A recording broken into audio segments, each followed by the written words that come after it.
আসসালামু আলাইকুম। আজকে চলে আসছে শাহী মিষ্টান পান মহল। এখানে অনেক সুন্দর করে পান বানিয়ে দেয় এই ভাই। আসলে দেখেন কত সুন্দর করে ডেকোরেশন করে রাখছে, সামনে কত রকমের উপকরণ যা দিয়ে শেষ করা যায় না। শাহী মিষ্টান পান মহলের পান অতি অসাধারণ। এখানে না আসলে আমি বুঝতাম না আসলে তার বানানোর টেকনিকটি অসাধারণ। এখানে দেখেন কতগুলো উপকরণ দিয়েছে, একের পর এক দিতে আছে, কাঠবাদাম দেওয়া শেষ। এখানে দেখেন কত সুন্দর করে পানটি বানানো হচ্ছে।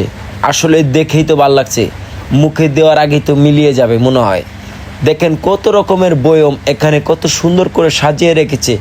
আপনাকে কোনটা থেকে কোনটা দিবে তিনি নিজেও ঘাবড়িয়ে যায় দিতে দিতে। এখানে দেখেন কত সুন্দর করে মিষ্টি জর্দা, পরে চেরি ফল, কাঠবাদাম, নানান রকমের উপকরণ যা আমি বলে শেষ করতে পারছি না। দেখেন হলুদ বাহারির কত সুন্দর সুন্দর সাজিয়ে দিচ্ছে। আসলে তার পানের ডেকোরেশন দেখে আমি অবাক হয়ে যাই। এখন মধু দিচ্ছে, এখন একটু স্প্রে করবে। আসলে স্প্রেও করে পান দেয়, যা দেখার মতন অপরণীয়। এখানে আমি পান খেয়ে উপকৃত হয়ে গেছি। যারা আসতে চান ফুড ভিলেজে চলে আসবেন, সুন্দর পান খেতে পারবেন। কে কে পান খেতে ভালোবাসেন কমেন্টে বলবেন।